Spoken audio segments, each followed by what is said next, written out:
Wow, that was really high. It is a, hopefully, we're going through puberty. It is a Saturday matinee when we have live improv from the city that is new and Yorkish, by golly. Actually, we're all over the country. Well, there's 3 of us in the Northeast, 4 of us in the Northeast, and 1 of us in the desert. Hey, why don't I introduce the cast? And that'll settle things. Today we have Heidi Drew. Hi, Heidi.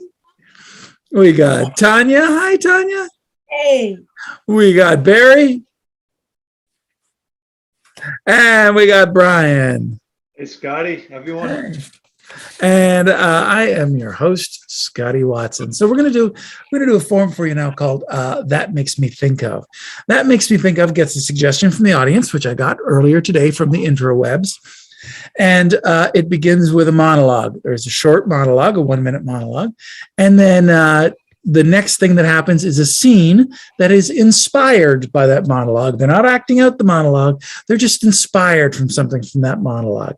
And then that scene gets edited by another monologuist. And they're going to start their monologue with some kind of variation on that makes me think of, i.e. the previous scene makes me think of this.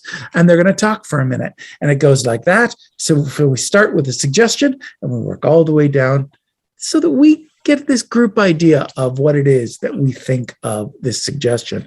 Speaking of this suggestion comes from Morgan Bargent from my hometown of Toronto, and somebody who takes these workshops, very talented improvisational actor. Morgan, thank you for that. And your suggestion was Seahorse, was your suggestion, Seahorse.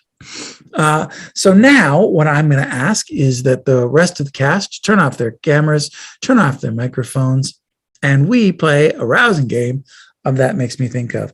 Morgan, thank you for your suggestion. When I think of Seahorse, it makes me think of this time that I was in Vancouver, British Columbia, in Davies Bay, I think it's called.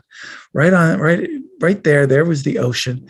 I was with the Second City. I was with the touring company, and I think I was a little hammered. And myself and one of the other people in the cast, we found a shell, and inside the shell was something that really looked alive, and we thought maybe it was a seahorse. And it was the middle of the night, and we were so worried about this thing, and worried that it was gonna die without our intervention. And of course, we took it out of the ocean and we killed it. I don't think it was a seahorse, but the moral of the story is, I think nature kind of doesn't need my help.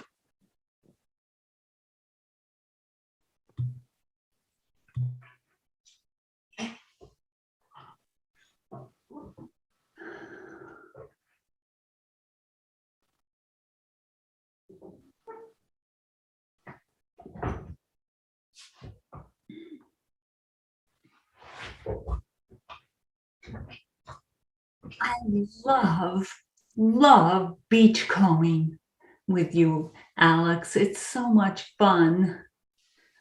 Sally, when I beachcomb, I feel like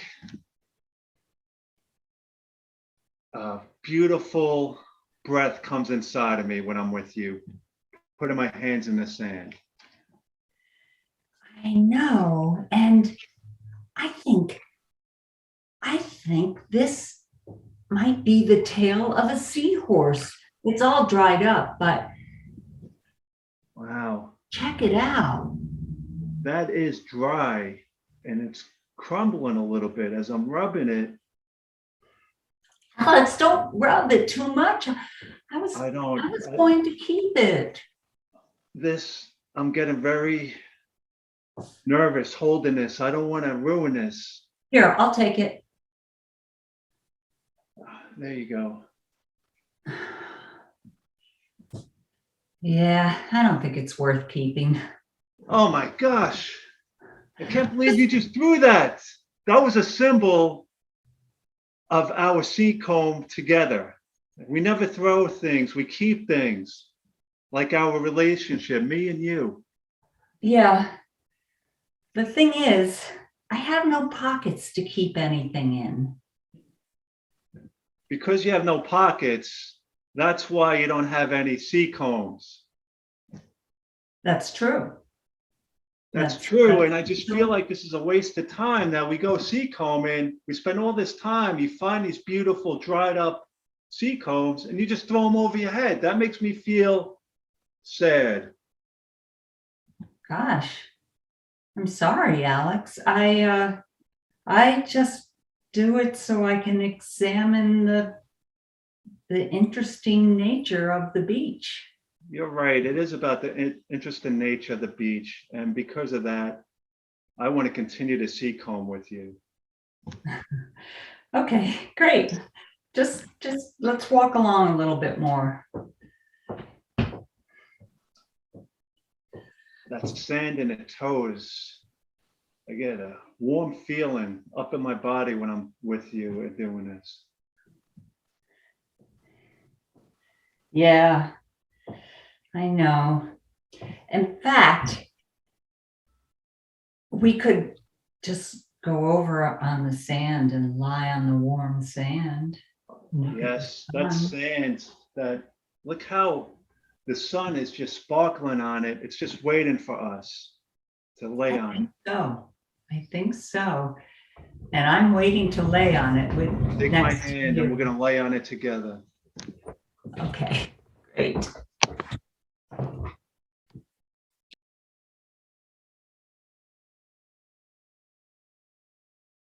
That was an excellent scene, Heidi and Brian. And, all those thinking about beach combing and sea combing makes me think of, it makes me think about my baldness a little bit. And let me explain. It's kind of genetic. All of my uncles, my grandfather, my great uncles, I all knew we were going to go bald at some point in time. There was a summer that I lived with my brother, who's 6 years older than me, and he was really kind of losing his hair before I was, and he would keep it in an envelope.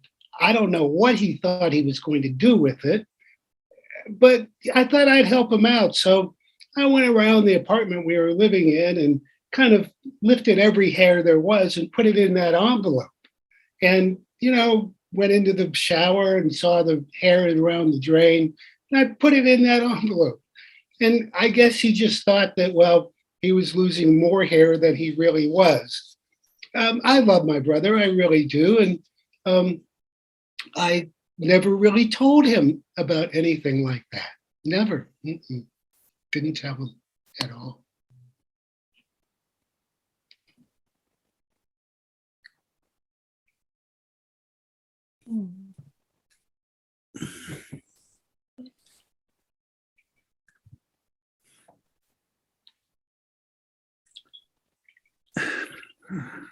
You are not going to believe what I found. I'll believe anything, Paula. You know that. I'm well known for believing anything people say. Well, that's true. I shouldn't have said that. It's all right. But I found this envelope. Yeah. That has, I don't know. I can't believe it. I think it's hair. Yes. That's mine. That's mine. I've been collecting that. What's that? It's yours. Yeah. I've been collecting it. Oh, I'm so disappointed that you found it, though. I was going to give it to you for our anniversary. That's not bugging me. What's bugging me is that it's almost all over the place. If you're going to put the hair in an envelope, got to seal it a little better. Wow. That's a little harsh, I got to say. Because Paula, no, let me fit. I feel like I'm going out of my way. I'm combing myself damn near bald to give you a big envelope of hair. And yes, I have some organizational problems, so it's everywhere, but it really hurts my feelings. You're just yelling at me about maybe it's my neat freakness. And I think that I hate having a mess. Yeah, Oh, see what you're doing? it's a gift to you. It's part of me. Put the hands in it. You put it in my hands. You don't put it on the floor like fairy dust. You know I mean, what? I like your hair. I really do. Well, it was so okay. You know what? You're right. The idea, of course, is I wanted to give you something of me, that's part of me, my beautiful hair that I And have. you were going to surprise me with it in the envelope. I know, and that's me. And you know what? And I should have honored the fact that you like things neat. So let me take up all the hair and I'll put it in the envelope. Well, it's okay. I already did it. But I just don't want you to do that next time. See, that's why we've made it 30 years married like this, is because you finish my Sentences. I was going to say sandwiches, but yeah. I could finish those too. Well, yeah, just the whole idea of the big envelope full of hair is just to tell you that I love you that much, that I want you to always have my DNA. Well, you tell me that every day in your own way by giving me gifts here and there, which I still can't believe 30 years. And you tell me by keep it like the place is just immaculate. You're so organized and you keep me from going around the bend. Right. So I just ask, just be me. That's it. I will. From now on, I'll keep my hair in an envelope because I love you, Paula. I love you too. Thank you.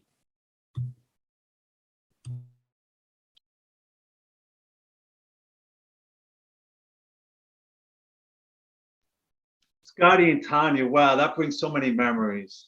There's so many gifts that you can put into an envelope.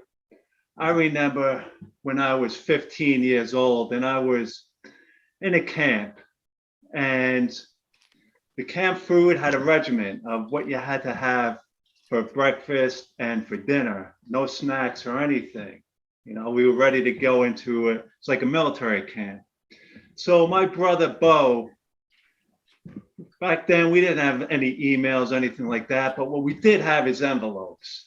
And in that envelope, he would put in a peanut butter and jelly sandwich. Yeah, sometimes I would find some hair in there. I don't know what that was, but it was a peanut butter and jelly sandwich that came in an envelope from Smithtown, New York, all the way to Boston, Massachusetts. And yeah, it was a little bit sour when it got to me, but let me tell you, that peanut butter and jelly sandwich, that was the best sandwich I had that day.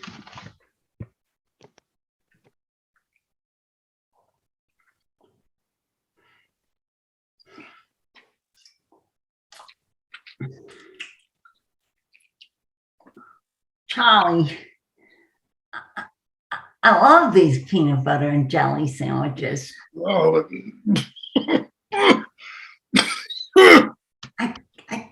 I think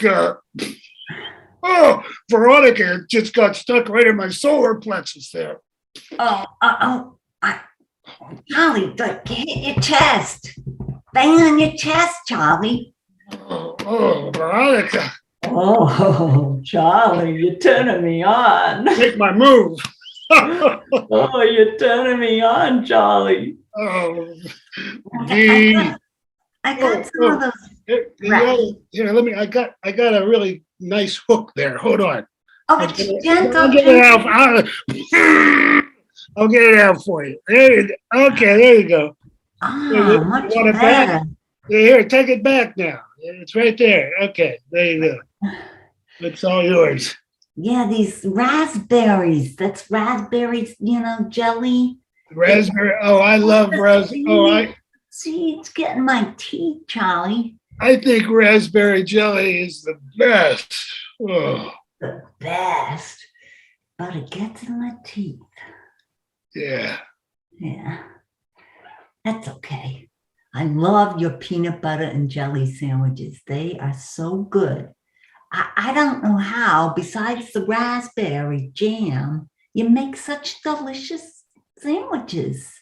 Oh, that makes me feel so happy, and I just want to I just want to continue to make those for you. In fact, hold on, B.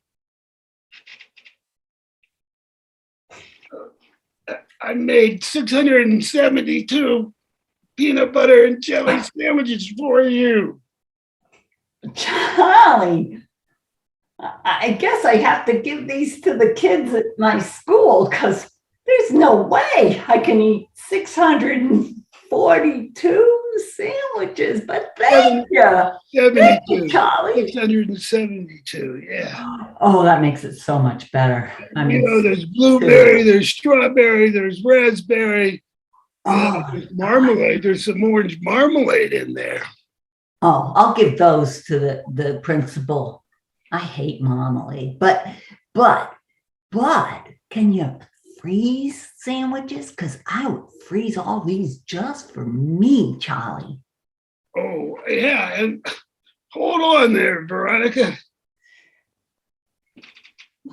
I got you a special peanut butter jelly sandwich freezer. Oh my God, Charlie. Yeah. You're too kind. You're just too kind.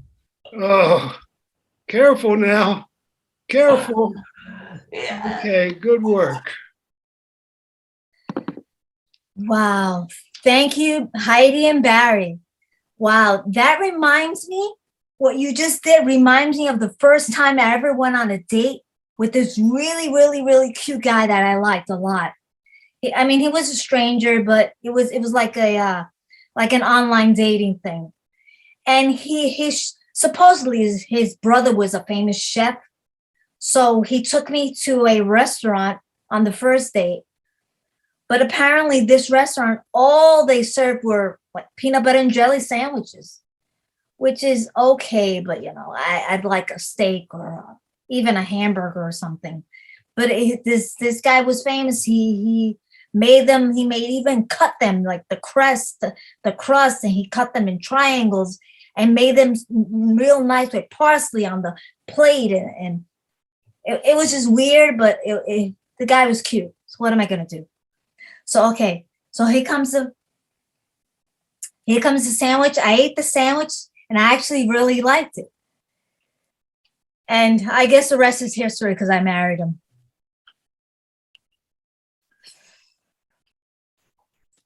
Here's the thing, Joey. Here's the thing. You want to impress a girl, right? And I know you got a big date. She's coming over here to the house. You got to make a great peanut butter and jelly sandwich, or she will slap you in the face. Sean, if she's going to slap me in the face, that turns me on, Whoa, Joey, I did not know this. I did not know this. This is, and you know what? No kink shame in here, my friend. Yeah, so I'm thinking, yeah, this peanut butter and jelly sandwich, how good should I make it? How good? Okay. Should I really put a lot of peanut butter on or a little jelly? How can I get those emotions going? Let me put it this way. You got two options here. You can make a peanut butter and jelly sandwich that's so terrible that she slaps you. Okay, that's failure. But you want to get slapped. You could make a peanut butter and jelly sandwich so good that she slaps you. You are in the no-lose scenario, my friend. Wow, that's a win-win. I can make it so good, she's going to slap me.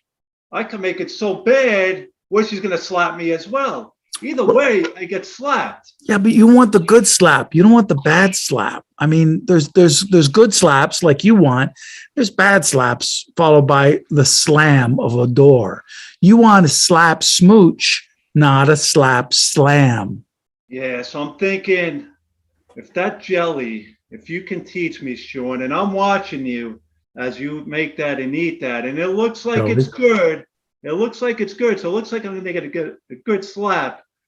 Yeah. So I think that's going to bring the smooch in. The thing about it is, and this is, it's, yes, jelly's important and it's homemade jelly, but it's also homemade peanut butter, Joey. Peanut butter, that's going to bring a homemade slap. That's what I'm talking about. See what I say? And I don't want you just to think that the great peanut butter and jelly sandwich gets a hot night out. I'm hoping, this is my hope for you, that you fall in love with this person. Full in love. Peanut butter jelly, a hot slap, a hot smooch with a hot love. I mean, Sean, I need you as my wingman. You're my wingman. hey, you got to do this yourself, my friend. Some things you got to do yourself. I'm leaving you alone in this kitchen. I'm going to do it myself, but Sean, you're going to be on my side. I'm going to be visualizing you on my side. I'll be with you, brother. You're with me. Oh, that makes me think. That was a great scene, you guys, Scotty and Brian. It was really good scene. It made me think of slapstick. And then I was trying to think of who did the best slapstick.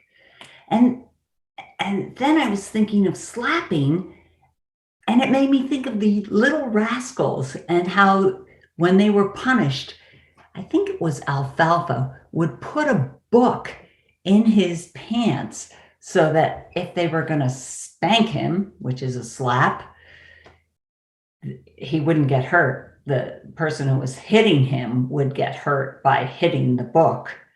Well, it also made me think of being afraid when I was a teenager and I would sneak out and my father might slap me. And I remember one time he was so angry, I had to hold the door so he didn't come in my room. I don't know if he was going to hit me, but that made me think of avoiding being slapped.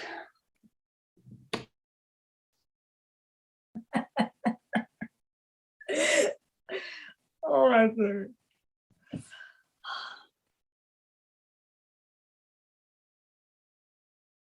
You look. I think you think it's really funny, but Zilla, I feel like if you slap me again, I won't have anything left. It's a comedy bit. It's not like I really mean it. Oh, I want more comedy in my life. Oh, you want more slapping? Well, if it makes you laugh, absolutely. Oh my gosh. Let's see. How could I make this different? Turn your cheek this way. Oh, to the. You mean this way? Not that cheek, your face cheek. You made me laugh. Yeah, that was funny. I think I made you laugh, didn't I? I like it. I really want to make you laugh. Maybe you should do this. You're funny. I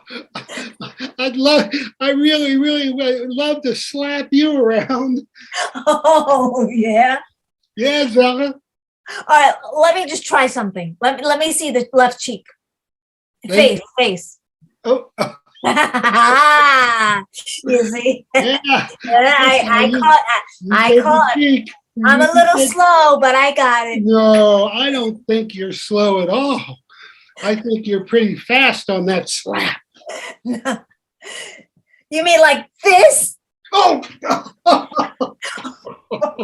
Oops, sorry. Made me feel really good again, like we're both laughing like the old times. I know, it makes me feel good. Haven't laughed in a while. I want you to feel good, and I really think that when you feel good, you know, I just want to love you more. Oh, Go ahead. Give it to me. Oh, okay, all right. I was gonna say Yeah, now I give it feel to me. guilty. What Oh, the? you got away with that was palm. funny. That was funny.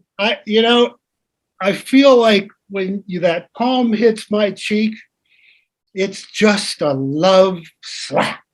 You know what I love about you? You're such a good sport. Nobody would want to do this. Nobody would want to put their I cheeks on think his that's side. amazing. That's what I said. I think And scene. Oh, it's great. Come on back, everybody. So there you go, Morgan. We started with Seahorse and we ended up with slapstick and love slapping.